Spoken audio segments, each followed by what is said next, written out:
I remember an ancient sensation, a promise I never made with words, yet it etched itself into every fiber of my being.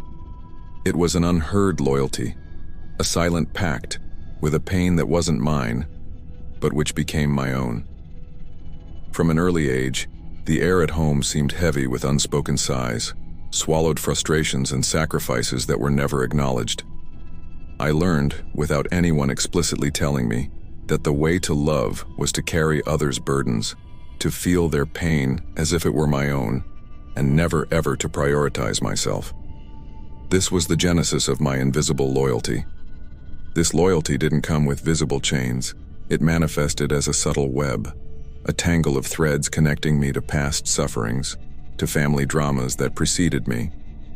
It is fidelity to others' suffering, an emotional inheritance that didn't come in a will, but in the very constitution of my soul. I observed the tired eyes, the stooped shoulders of those who raised me, and an internal program activated. I must alleviate this. I must compensate. I must be what they couldn't be, or what they lost. My own well-being became a betrayal, an unacceptable act of selfishness. Happiness for me had a bitter taste of guilt. It was as if my joy could lessen the weight they carried, an affront to the legacy of pain. Invisible loyalty is the heaviest of chains, for only you feel its weight. I carry a burden that isn't mine, an inherited guilt that seeps through my fingerprints like invisible ink, staining every choice I make. There's no signed paper, no oath uttered aloud, but it's an invisible contract, forged in the blood of what was left behind, in the unshed tears of those who came before me. Every mistake I make, every stumble in life, seems to echo an ancient failing that isn't mine, yet I feel it as if it were. The inner voice whispers, with unquestionable authority, "You are not good enough to break the cycle. You must continue to pay the debt." It's the invisible loyalty to others' suffering that traps me in a cage without bars. The compulsive need to repair what wasn't possible for them, to pay an emotional debt I, in my essence, never incurred. I've transformed penance into a daily habit, self-sabotage into an almost sacred ritual, because if I dare to be too happy, too light, too prosperous, I will in some way be betraying the pain of those who preceded me, diminishing the validity of their struggles. It's as if my own joy could erase the weight they endured, an unbearable affront to the legacy of pain and sacrifice silently handed down to me. I became a puppet, whose strings are invisibly pulled by ghosts of the past, and I dance, tirelessly, so their pain isn't in vain, so their suffering might, through me, have some purpose. Inherited guilt is the shadow of a never-ending debt, a chain passed from soul to soul. I look into the mirror, but the image it reflects is of someone fragmented, a mosaic of reflections that don't compose a whole self.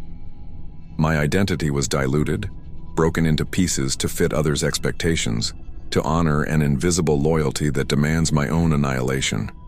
Every time I prioritize myself, I feel a pang of guilt, as if I'm betraying an ancient yet silent agreement. Authenticity became an expensive luxury, a risk that fidelity to others' suffering doesn't allow me to take.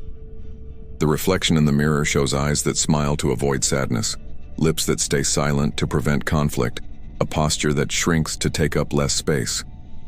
This is the architecture of my own loss, the systematic and subtle self-abandonment of who I truly am. The inner voice, which once whispered genuine desires and longings, is now muffled by the orchestra of duties and obligations imposed by this loyalty. There is a profound identity grief, an emptiness that grows where my essence, my truth, should pulsate.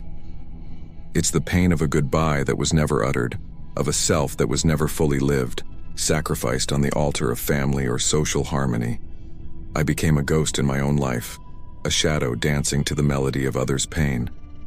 My story was rewritten to serve others' narratives.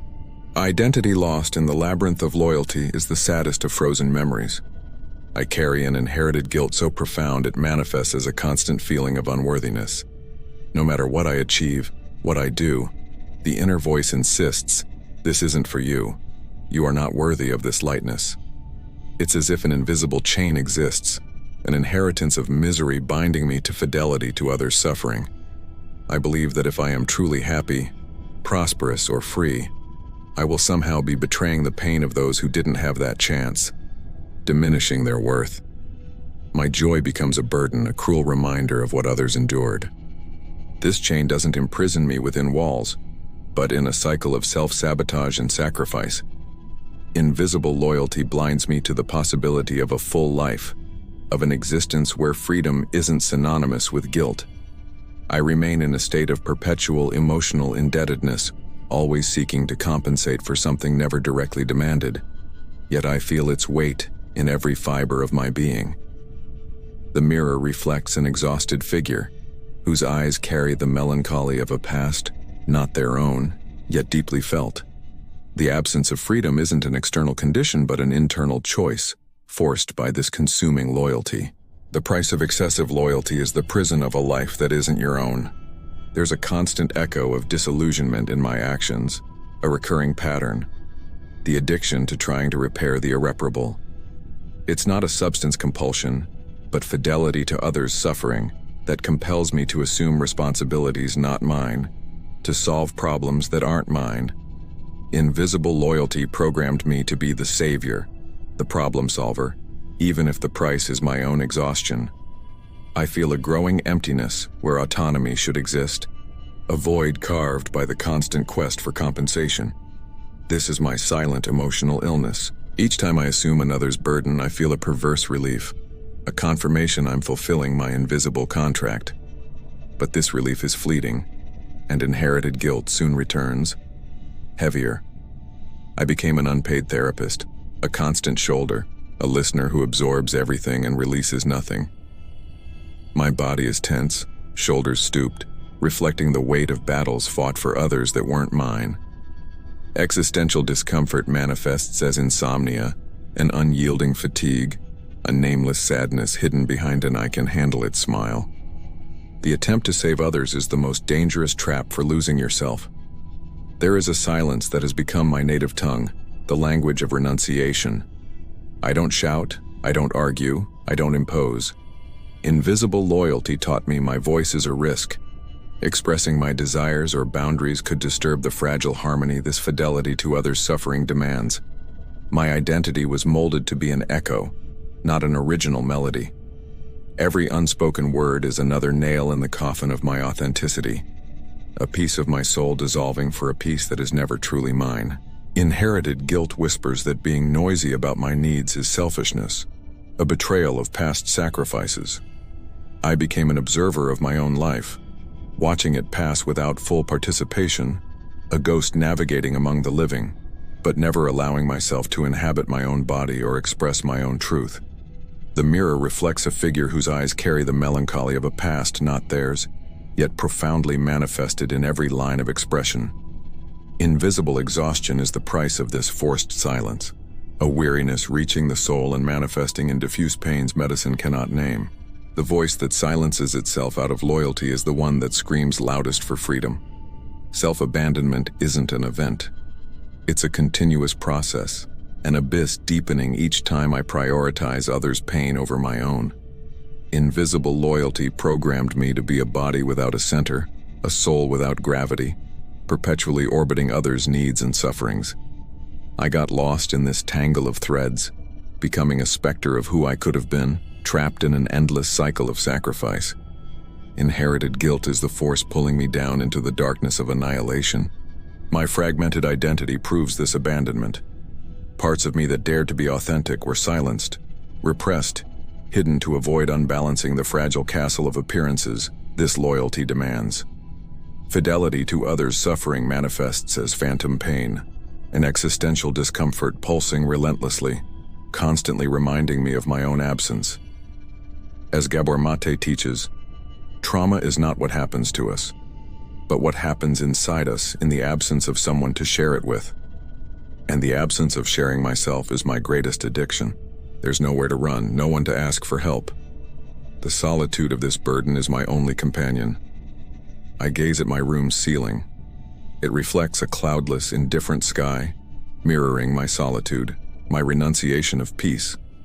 My soul screams for a truce, a precious moment to let go of everything. Self-abandonment is the cruelest betrayal, for you lose yourself in your own loyalty. The harvest of this renunciation is bitter. No medals for silent endurance, only invisible scars marking my soul's internal landscape. My capacity to feel atrophied, empathy became a conscious effort, genuine connection a distant utopia. Effective self-sabotage manifests in small withdrawals, automatic no's to invitations that could bring light.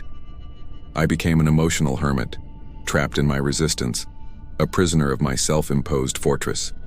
My body, once a temple, is now a map of diffuse pains, a chronicle of invisible exhaustion. Restless nights, incessant thoughts. I feel the weight of emotional survival in every fiber. The silent emotional terror of collapsing is a constant threat, my only engine. The inner voice, once whispering, "Be strong," now screams in despair, "How much longer?" But my mouth won't open, lips sealed by decades of denial of vulnerability. This is my truth, an exhausted being, imprisoned by invincibility. No escape, no one to ask for help, just the solitude of this burden. True strength is not in never breaking, but in rebuilding after the fall. And so, my existence unfolds, a silent testament to the gradual liberation from the burden of being lost by being too loyal. This is my new legacy, the story of a life that, though wounded, seeks reunion with its own truth. The frozen memories of my inherited guilt begin to thaw, revealing not an abyss but a portal to understanding. The dark psychology of invisible loyalty reveals a self that, though held hostage by the past, begins to find the path to its own voice. The invisible exhaustion, once a punishment, is now a map, indicating points of healing. Fidelity to others' suffering gives way to fidelity to my own self. It's not a total renunciation of care, but a redefinition of love, where my own well-being also matters. I gaze at the ceiling. It reflects a sky beginning to show stars, a glimpse of peace. The end is not a magical cure, but the journey's continuation, the persistence of a heart that allows itself to feel, even if it hurts.